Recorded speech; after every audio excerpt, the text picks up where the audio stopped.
If PDP calls me tomorrow and say, look, why did you support this? I said, look, you PDP, what right do you have? In any way, who is more PDP than me? Nobody is more PDP than me. If we put our performance record on ground, who is more PDP? Who has made PDP to have a name? It's River State. From 1999, I challenge anybody in this country, any former vice president, any former president, any former senate president, any former speaker, or any former deputy speaker will challenge us in this country today. On another edition of What is Trending, my name is Angelo. Welcome to Nation's Voice Tower. I have lots of updates for you on the block, and I know you've been expecting these updates. And trust Nation's Voice Tower, this is the only platform, the only channel that gets you those updates, especially as it pertains the ongoing presidential elections petitions tribunal amidst the political system in Nigeria and its occurrences, both peripherally and deeply. First of all, I have updates on the story so far about the proceedings today in court. If you would follow the trend of events, you will know that there are no video footages that have been released yet.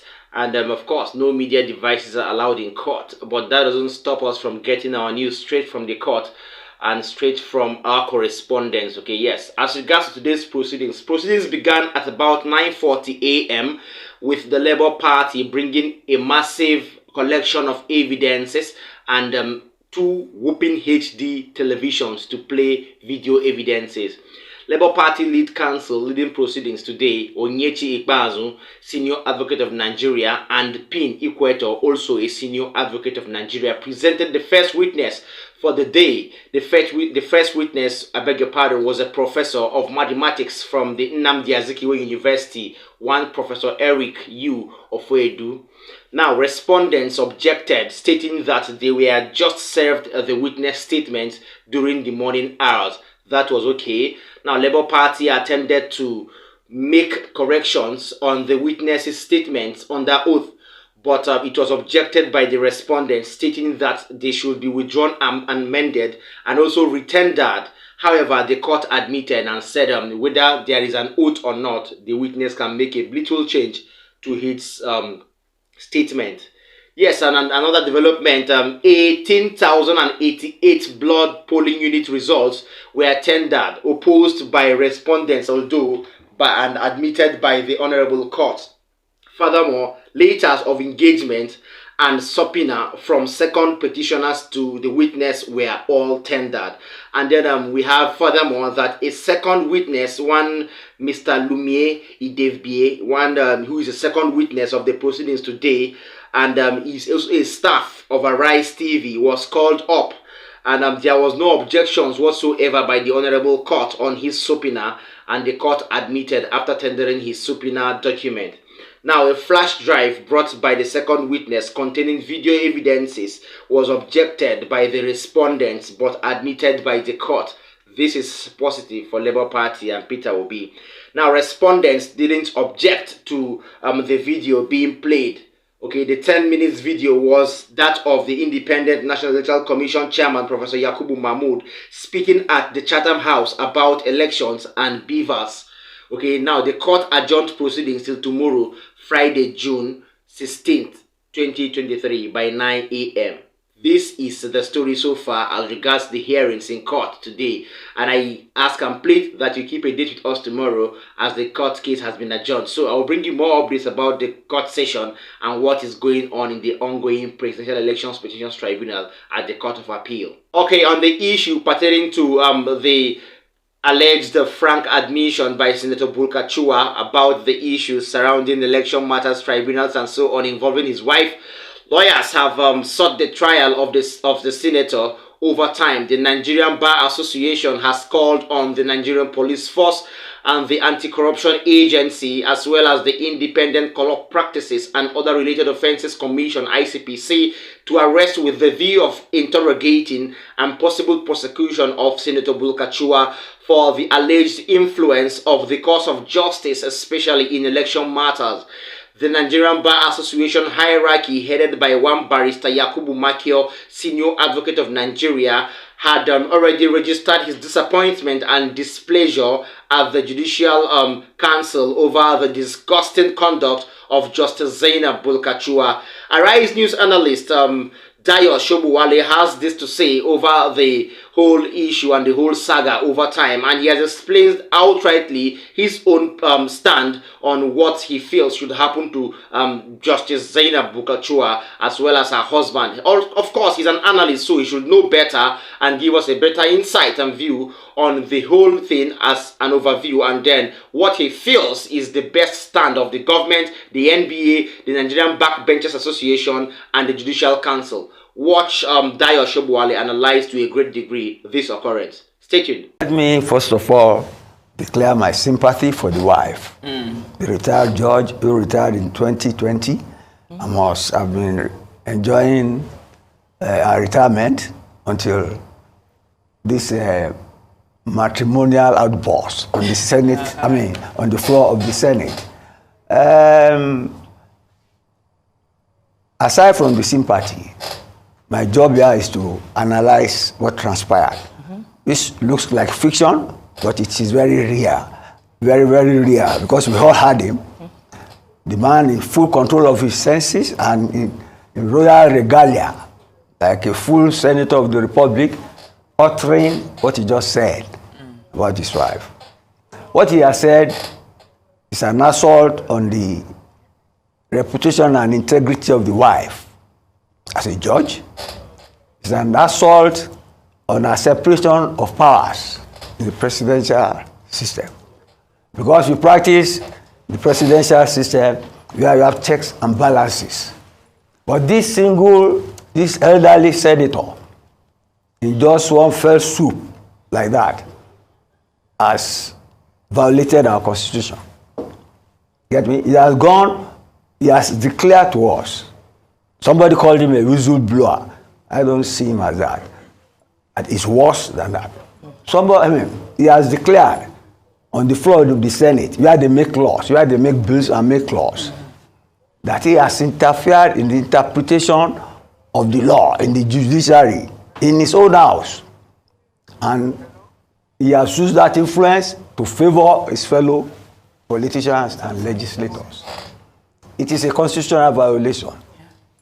The Bar Association, the Nigerian Judicial Institute, so many bodies have said so many things. But then it is a violation of the Constitution. The judiciary is separate from the legislature, and the checks and balances have been put in. But through a matrimonial arrangement, domestic arrangement, somebody has confessed openly. And he knew what he was saying. He spoke of encroachment on the independence and maybe in the integrity of the wife. So I don't know what got into his mind to say this.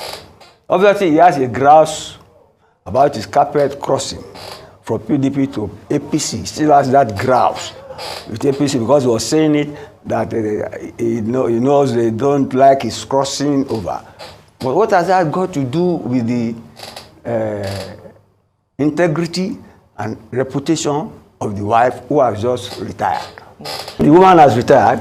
She has given judgment. Well, there are some people who have sour grapes on the judgment she has given. She would have done them fairly and thoroughly. But if the judgment is not on their side, they will come after her. Okay, like Olisa Agbakova said, there are 3 cases, and he lost them. But they got to the Supreme Court. The lady was at the Court of Appeal. So which means the Supreme Court agreed with what she said. See, I don't believe in retrospectively punishing somebody. It is not fair.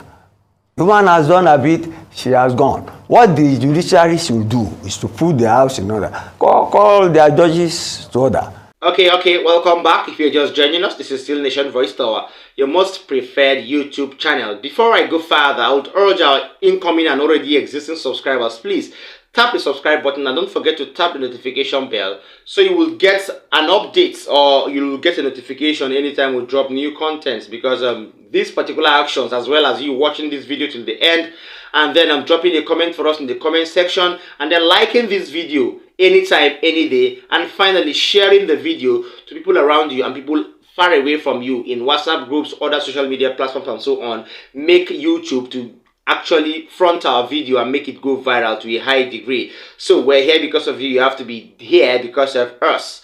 So according to that analyst there, I would say that Senator Bulkachua just, I don't know what came over the senator over time, but he has exposed himself and his family. And I don't know if he needs to face the wrath of the law or the strong arms of the law has caught up with him.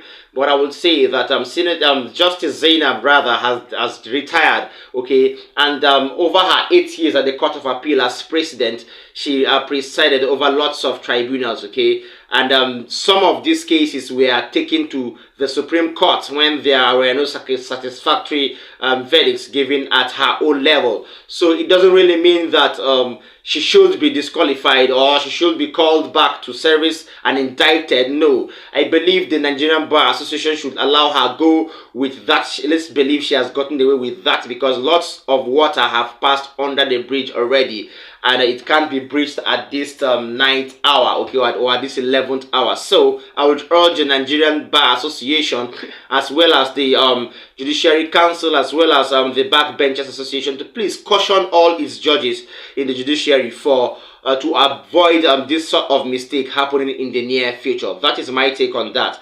Finally, on the issue and the role of the G5 governors in the election of the National Assembly and the House of Senate, I have Governor Nyesom Wike, former governor of Rivers State, in a viral video granting a press conference where he has outrageously declared his anger over Nigerians doubting Akpabio's emergence and capability as Senate President-elect.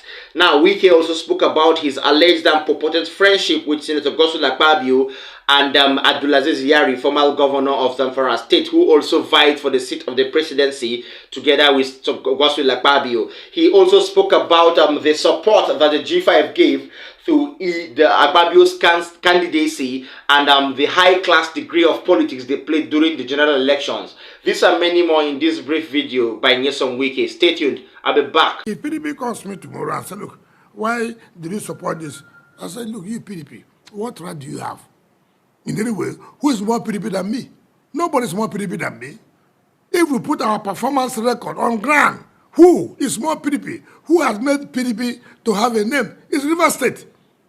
From 1999, I challenge anybody in this country, any former vice president, any former president, any former senate president, any former speaker, or any former deputy speaker, will challenge us in this country today that they have made PDP popular than Rivers State. That is wrong. The result is that. Show us. 1999 to 2002 to 2004. 3 to 2007, right? To 2011, to 2015, to 2019, to 2023. Let any state say that they have performed better than Rivers State in making PDP what is it. So nobody can tell us any rubbish that, oh, they are PDP. No. We are PDP more than any of them, more than any of them. And of course, the G5 governors, we said, look, we are going to support Mr. President. Sheyi Makinde as governor, all of us, we put ourselves together and say, look, we must go out. Because we cannot say now, we have supported Mr. President to win the election, and then we cannot support him for the no. We said no. Sheyi Makinde was there. Everybody was there. All the G5 governors, some of us came out openly. We told some people, look, you go down and do what you're supposed to. That's politics. So we're happy. In terms of the House of Representatives, they came here. I never hear the people who had it. We say, look, Tajuddin Abbas, we will support you. We are not going to support you by talking. We are supporting you with the votes. We will mobilize. Mr. President has told me, and has told G5 people that, look, that he's going to support Tajuddin Abbas. And we say, look, Mr. President, where you are is where I will support you. So it's not anything special at the Wike. No, it's that when we have made our commitments, when we have given our commitment to say, look, we will do this, and we will do that. And that's what has played out, just like we did in the 2023 general election. We said, we are not going to allow injustice. We believe in fairness, we believe in equity, we believe in justice. You may ask me, I'm a PDP man. I'll say yes. I'm talking about Nigeria. I'm not talking about party. And the party never called anybody to say, listen, don't vote here. This is where we are going to vote. The party never called me, never called anybody.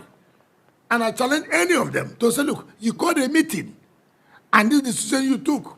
If you did, you called those you wanted to call. But you never called me because you believe we are no longer governors and we have no role to play. No. And we said, look, for this country to move forward, for the unity of this country, this is where we should go. We cannot be intimidated or be teleguided by people who don't mean well for this country, by people who believe that Aswaju should not be president, or Aswaju being president, maybe has affected them one way or the other. We cannot. Me in particular will not accept that. Nothing will make me to accept that. And I'm not a boy, a child to people who think that whatever they say, that's how Nigeria will go. I will not do that. So we're talking. Right. Thank you so much for joining us. Thanks to all our viewers, both incoming and already existing. Thank you so much for always keeping faith with us and always support over time, both on air and off air. We're very, very grateful from Nation Voice Tower. Before I call it close, before I call it quits here, I would like to say that Nyesom Wike is still playing his politics and he's yet to achieve his results, because if you ask me, I would say the man is highly embedded with a large pool of wisdom. So he has played all his games and all his cards, and now he's waiting for them to materialize. He has played a high role in instilling Asiwaju as the president, of course, from Rivers State. He has played a very, very high degree of role of importance in instilling Godswill Akpabio, who is his friend and former colleague, as the Senate president. Also, he has played a high role in instilling Tajuddin Abbas, establishing him as a speaker of the National Assembly, and other backstage plays that were undertaken by the G5 governors. That is headed by Nyesom Wike and Seyi Makinde. So I would say, if we'll see Wike holding a very, very vital position or appointment in this government, I wouldn't be surprised, because he has worked for it. Call it anti-party activities, call it anything you want to call it, but he doesn't care, obviously. So you heard him in that video there say if the PDP should call him anytime and say or ask if or what he has been doing with the APC, or try to indict him for anti-party activities, I beg your pardon, he would ask them who has been more PDP than himself. That means Nyesom Wike is quite ready, war ready, and politically inclined to really face the PDP's hierarchy, as well as the Governing Council, the National Working Committee, and the National Executive Council of the People's Democratic Party. That calls us or brings us to the end of this updates. I hope you enjoyed our time together. I would urge you to please keep a date with us in my next video. See you next time. Bye.